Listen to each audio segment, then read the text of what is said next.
with my buddy Fernando, and we're going to go ahead and take you through JetBlue Airways A321 NEO long-range aircraft.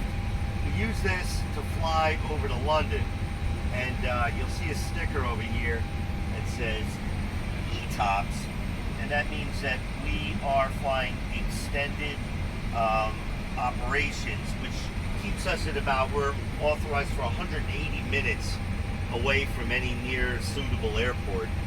So that's a considerable amount of time to be away from an airport. We use that to fly over the Atlantic to get over to Heathrow and Gatwick airports. This is a special purpose airplane. I'm going to show you real quick. This is a primary flight display. This is what the captain uses to tell what the airplane's altitude, airspeed, and heading are. Over here is a navigation display. This tells him where he's going. Over here we've got an engine warning display. This is showing you all the parameters of the engines. Beneath it is a system synoptic page where I can go and hit a button and then look at various systems inside the aircraft and how they're performing.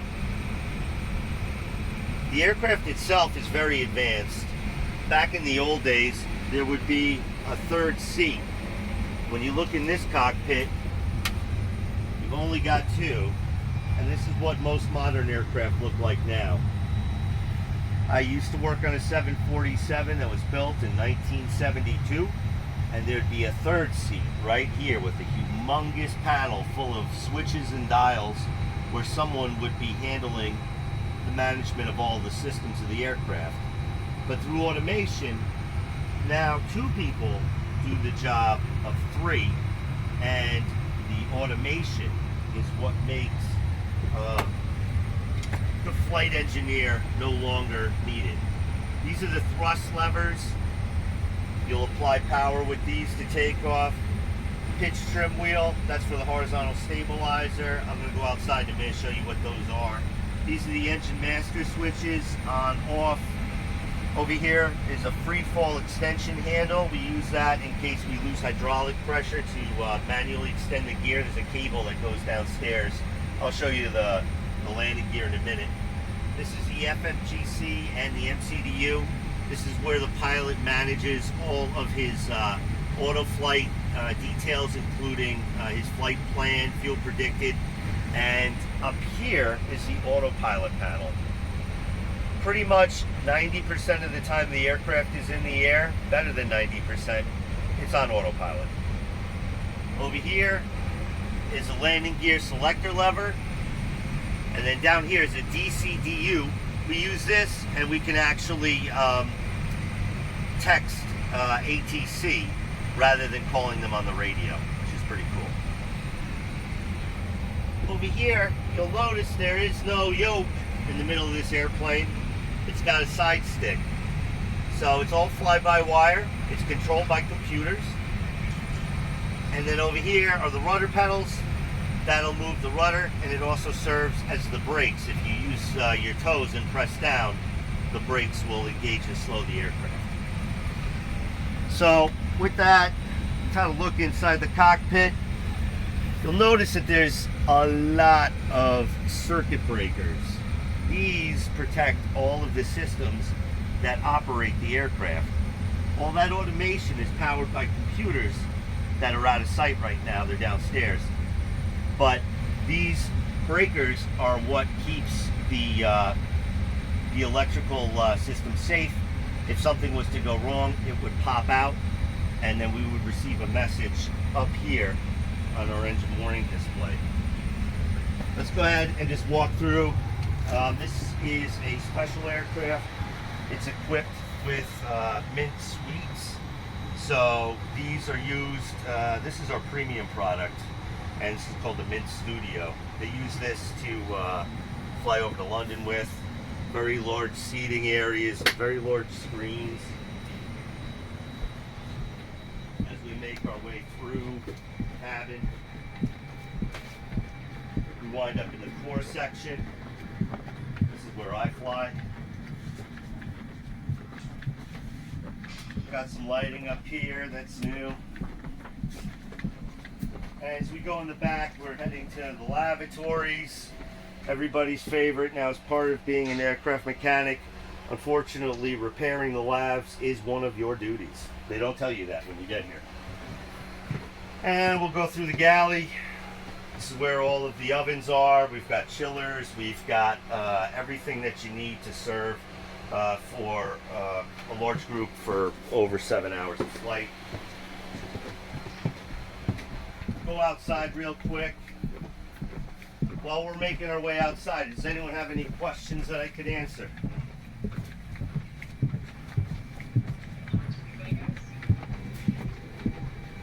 Don't be shy, don't bite. Yeah.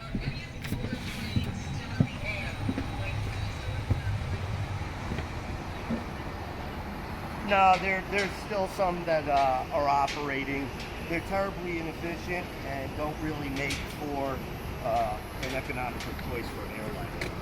So they've all gone the way of cargo ships and specialized ships.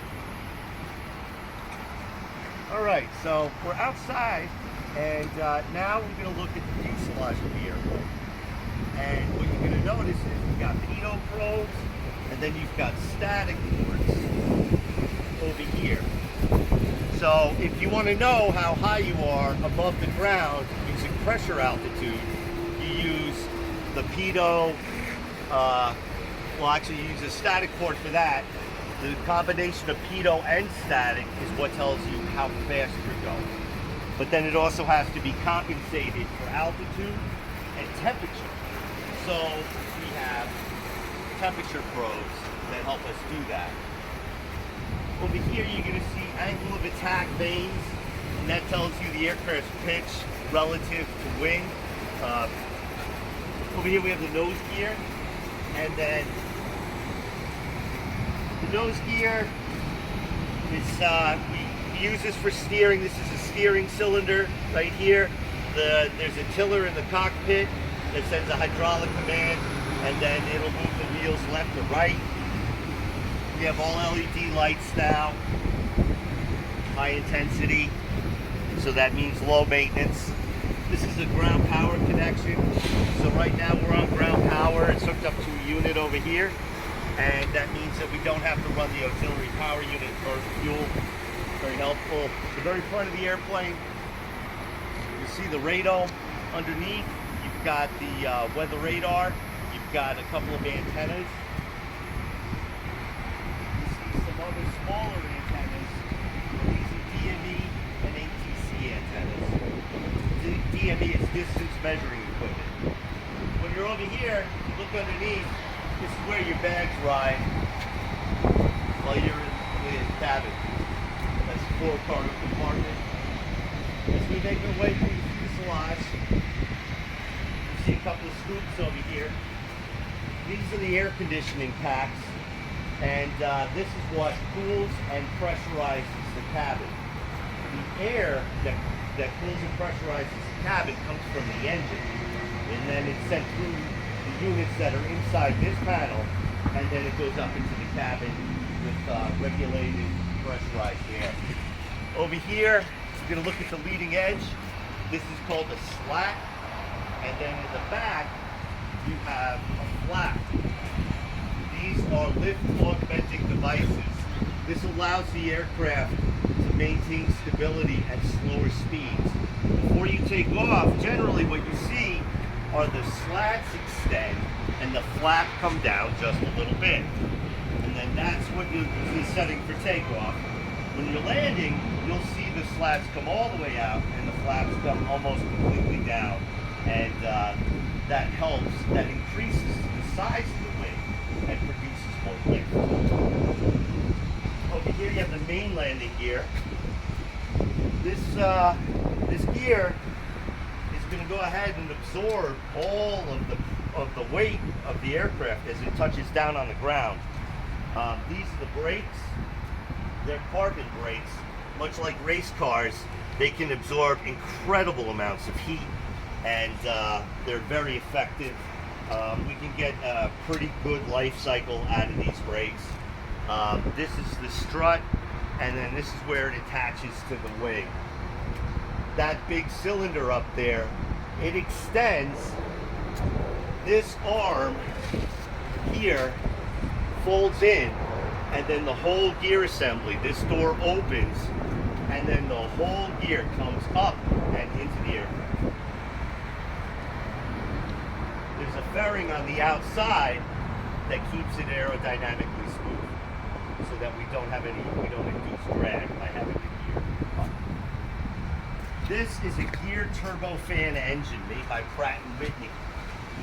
It's not a conventional engine. This is newer technology. We have all carbon fiber fan blades.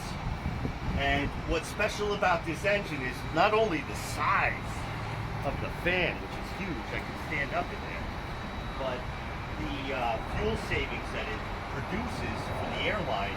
We're burning 15% less fuel with this engine. And fuel's our #1 cost in operations, and it's vital that we use it wisely. As we move out across the wing, you see the fuel port. So a truck will pull up underneath the aircraft. We have hydrants in the ground. They'll go ahead and plug in and then pump up the fuel into the aircraft. The wings are the fuel tanks. So we have the fuel tank running through this wing. We have the center fuel tank, and that looks like a big room. And that's in the middle of the aircraft underneath wing 6. And then this extends out. We have the second, the left wing tank. Going through the back of the aircraft, you have a vertical stabilizer and a horizontal stabilizer. These surfaces are critical to control of flight. You have an elevator in the back of the horizontal stabilizer.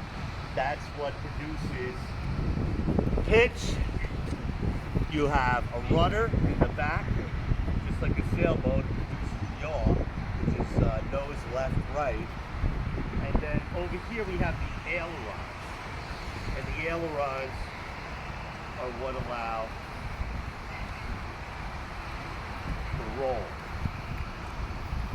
What you can't see right now is that there's a series of surfaces on top of the wing. They're called spoilers.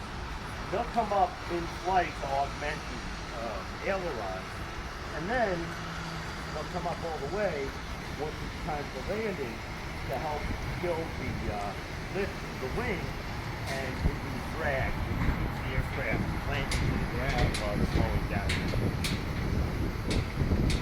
All right, so about a couple of minutes, and I'd love to show you whatever you want to see. So, and answer some questions. There's no such thing as a bad question. So, what do you have?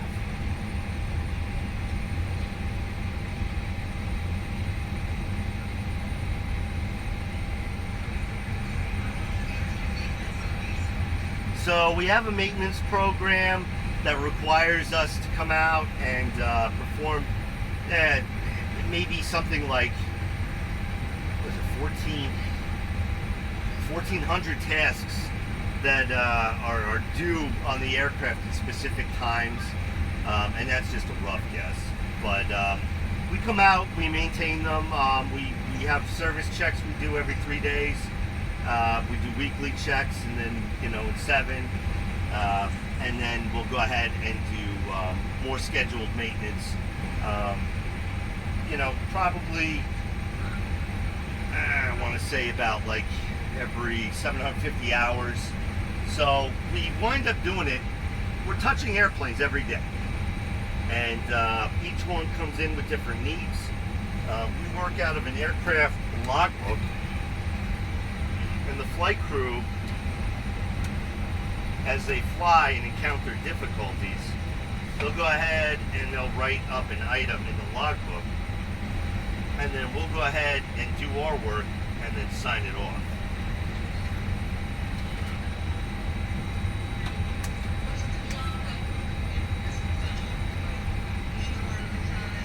Yes, we need a lot of mechanics.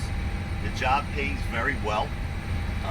New pay rates for this year from Delta Airlines alone are pushing people's salaries into six figures. And then you're going to wind up with overtime, differentials, get a pretty nice retirement package, and it's definitely a fun experience. You get to travel for free when there's space available, of course, and it's a pretty exciting place to be. One of the things about this job is airplanes never stop flying. It doesn't matter if it's a snowstorm or if it's nighttime or a holiday. It's 365, 24/7, and you're assigned a shift.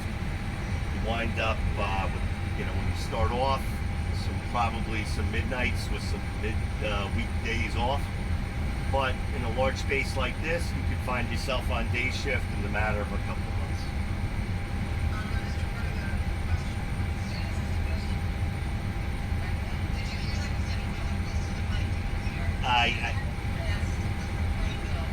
Okay, so this is a subsonic aircraft, which means that it can't break the sound barrier. It'll travel at, let's say, 4/5 the speed of sound. 0.82 Mach is the limitation, the speed limitation for the aircraft. It also has a service ceiling of 41,000 feet.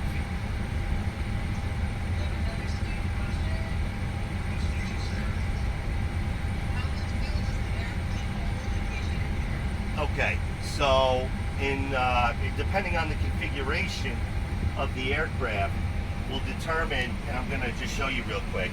So this is the synoptic page that's showing you what the fuel system looks like, and it's showing you the quantity of fuel in our tanks.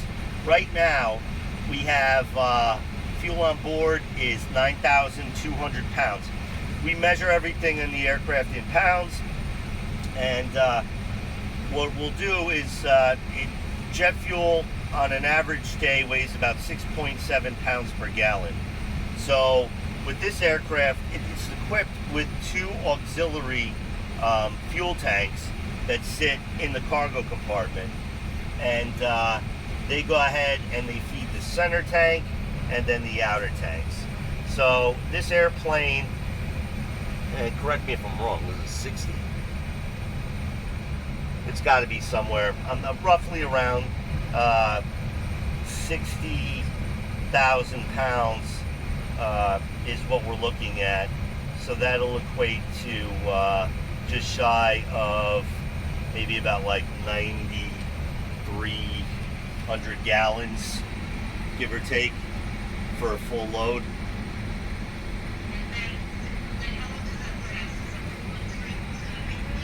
That's going to be one trip to England, yeah. So that's like 2 above ground, 4-foot swimming pools worth of fuel that'll be consumed en route.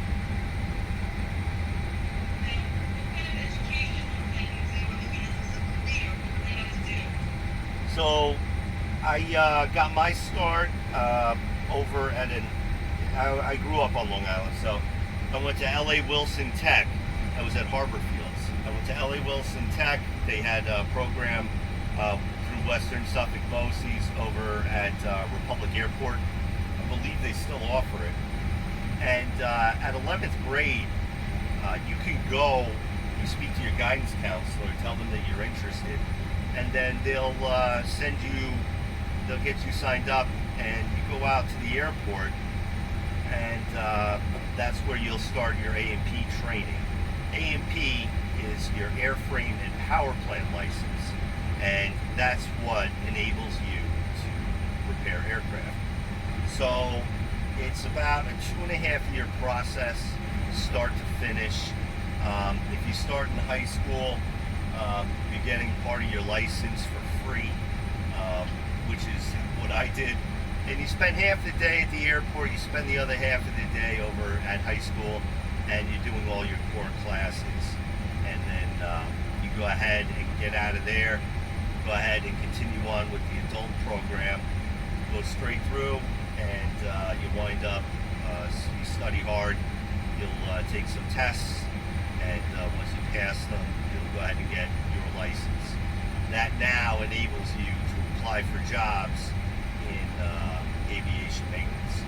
I started off with small aircraft that had propellers, and that's general aviation. And then from there, I went and got some experience.